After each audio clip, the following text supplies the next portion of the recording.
Halo Sobat Perpus, selamat datang di podcast Perpustakaan Widya Tama. Saya Mita dan di episode kali ini kita akan membahas suatu yang sudah digunakan manusia sejak zaman purba, yaitu storytelling atau seni bercerita. Kenapa storytelling begitu penting? Bagaimana kita bisa belajar untuk menjadi pencerita yang lebih baik? Dan bagaimana storytelling dapat mempengaruhi kita berkomunikasi? Yuk simak video ini terus. Narasumber kali ini adalah Ibu Guru Yun. Untuk Ibu Guru Yun, silakan memperkenalkan dirinya secara singkat. Oke, Sobat Perpustakaan Widya Tama, saya Bu Guru Yun, nama lengkap Yun Marga Hedi Gintari. Kebetulan saat ini saya adalah wali kelas dari kelas 5 dan kebetulan adalah pembina dari English Club, di mana saya adalah lulusan dari UNUD, Universitas Udayana, Fakultas Sastra, dan juga lulusan Universitas Pendidikan Ganesha sebagai guru sekolah dasar, pendidikan guru. Kemudian untuk saat ini saya mengampu siswa-siswi yang ikut serta dalam storytelling. Sekian, Adik Wita, perkenalan dari Ibu Guru.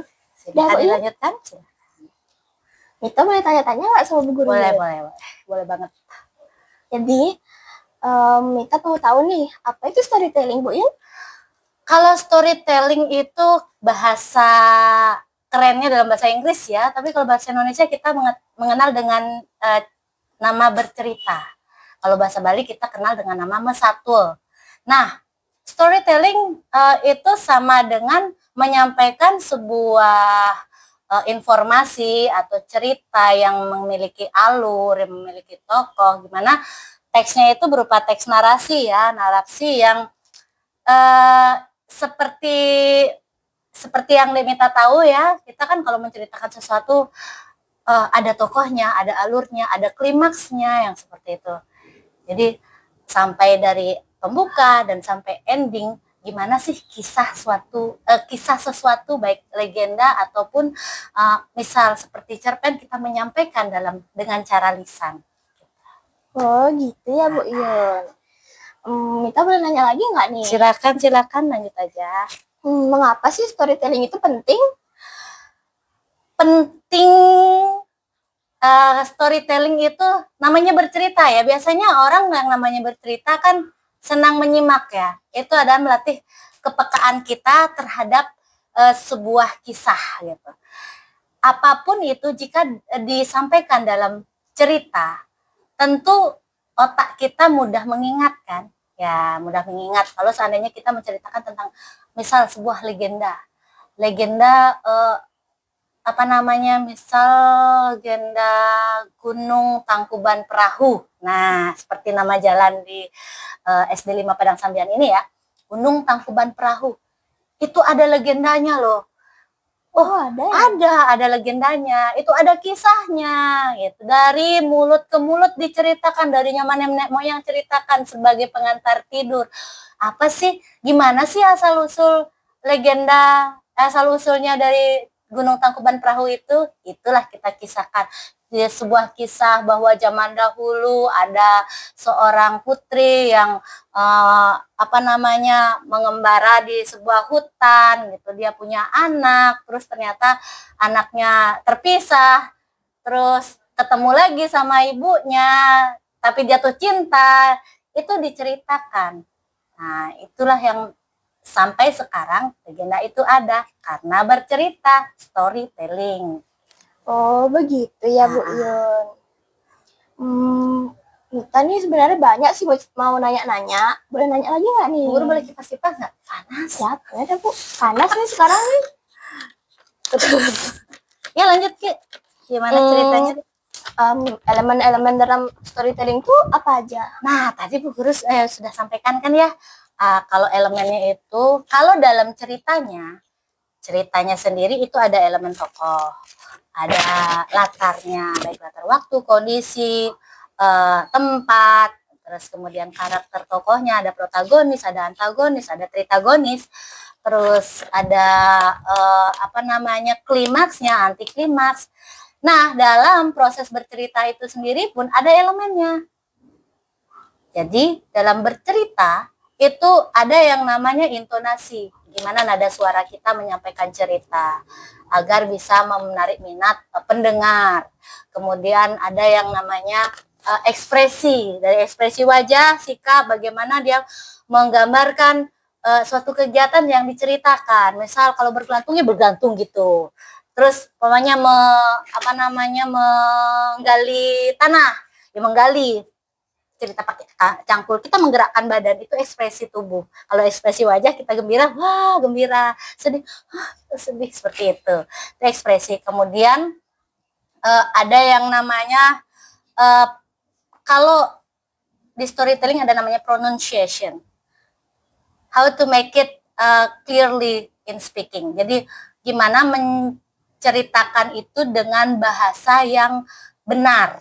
Dalam bahasa Indonesia kan bahasa yang benar ya. Benarkah bahasanya itu? Pengucapannya benar nggak? Gitu. Itu pronunciation. Pengucapannya sudah benar atau belum? Karena kalau dalam storytelling, dalam bahasa Inggris, pengucapan itu penting sekali. Salah ucap, salah arti. Misal, so sama so. So bisa artinya jadi, so itu bentuk lampau dari melihat. Beda nanti ketika mengucapkan, salah arti. Gitu. Sama seperti kita, misal dalam bahasa Indonesia apa ya yang membuat kita salah paham? Dari intonasi aja salah paham bisa kita kan ya. Salah, masa sih? Itu kayak ngeledek kan? Masa? Bener. Kayak penasaran kan? Masa? Apa sih masa? Gitu. Terus masa. Itu seperti datar. Jadi seperti meremehkan sesuatu. Beda kan intonasinya, dengan intonasi aja bisa berbeda arti, apalagi dengan pengucapan yang berbeda. Itu penting sekali itu elemennya. Apalagi ya, sudah sih rasanya. Itu aja elemennya. Itu aja elemennya. Terus kalau teknik-teknik storytelling yang efektif itu gimana ya Bu In? Teknik storytelling itu tentu pelafalan terlebih dahulu. Pelafalan dalam bahasa Inggris itu harus dipelajari dengan benar. Kamu melafalkan dalam bentuk sesuai dengan British atau American language, atau mau seperti Indonesia. Yang penting dalam pelafalannya kita sesuaikan dengan kamus bahasa Inggris. Nah, so seperti melihat, see, atau look at that. Look it, beda. Look at, look it, beda lagi. Jadi penyebutannya membuka mulut itu penting. Kalau berbicara, jadi agar pengucapan pronunciation-nya tepat, the listener should be clear in listening the story. The storyteller must be speak clearly and open her or his mouth widely. Jadi harus membuka mulutnya dengan benar, a, i, u, e, o-nya benar. Jadi pengucapannya tepat, jangan sampai salah. Dan orang yang mendengarkan juga bisa memahami bagaimana alur cerita. Itu penting sekali teknik yang pertama dari pengucapan. Kemudian yang kedua adalah, tadi Bu Guru kembali sampaikan, ekspresi. Jadi dengan ekspresi tubuh dan ekspresi wajah itu bisa menyampaikan gimana sih kondisinya, gimana keadaannya, gimana perasaan dalam bercerita itu. Kalau sedih bisa, nggak mungkin sedih kita tertawa kan? Iya. Ya, jadi dalam kondisi sedih menyampaikan ekspresinya harus sedih. Kalau tertawa ya ketawa gitu. Terus apalagi kalau seandainya lagi sakit, cerah wajahnya kan aneh banget kan gitu. Jadi tidak masuk, itu penting. Selain itu kondisi tempatnya, setting latar di dalam bercerita itu harus mendukung gitu. Ketika setting dan properti itu alat dalam bercerita, Alat harus mendukung ketika momennya dalam cerita mancing, tidak membawa alat pancing, paling tidak minimal gesture tubuh. Sikap tubuh itu sudah seperti orang memancing. Itu penting untuk menyampaikan dan membuat pendengar memahami cerita dan ikut merasakan cerita. Gitu. Panjang ya ulasannya. Iya, jadi Silakan ya. ditanya lagi. Mita boleh minta sesuatu nggak? Enggak. Boleh. Jadi Mita mau minta, boleh nggak Bu Yun contohkan satu storytelling yang pendek aja dah. Yang pendek, sebenarnya kalau pendek itu banyak, paling pendek itu 7 menit loh, panjang. Dan ini kebetulan lagi kering. Ini Bu Guru kebetulan ada nih bawa teksnya barusan habis membina, ada The Legend of the Lake Toba ya. Nah, ini Bu Guru membacakan separuhnya aja.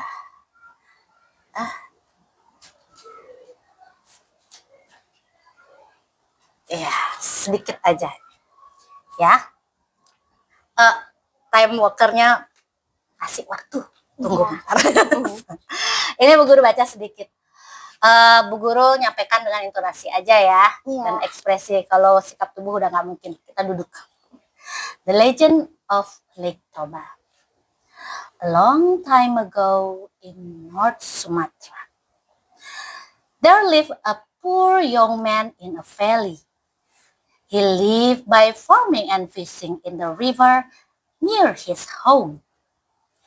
The food he made was not special, but he never went hungry. One afternoon, after working hard in the fields, he went fishing in the river. Today was not his day, though after hours of waiting, he still hadn't caught a single fish. Disappointed, he pulled his rod out of the water. But just as his rod was leaving the water, a fish bit it. He pulled it out and was very happy to see a pretty little fish on the end of the rod. The young man hurried home to cook the fish. He got home, put the goldfish on the kitchen table, and ran out to get some firewood from the garden. As he went, he licked his lip and thought about the fish. How would it taste? But when he came back, the goldfish was gone. And where it had been, there sat 3 pieces of coal. Good evening, came a soft voice behind him. The man turned around and saw a beautiful woman standing in front of him. Who are you? Oh, beautiful lady. And where did you come from? He said. Oh, how was that cold fish on your table? But I'm no ordinary cold fish, as you can see. She played with her hair and smiled at him. Those gold coins were my scales. The man looked at her. He had never seen such a beautiful woman before, and he was so lonely. Will you marry me, oh beautiful lady? Cukup sekian. Wow. Panjang nanti udah kering. Oke. Terima kasih ya Bu udah mau menceritakan. Sama-sama. Jadi itu sih ya lumayan lah Mita dapat informasi tentang storytelling. Lumayan lah untuk nambah-nambah pengetahuan untuk storytelling gitu. Jadi terima kasih ya udah nonton podcast Mita dengan Bu Guru Yun. Sekian guys, terima kasih, bye-bye.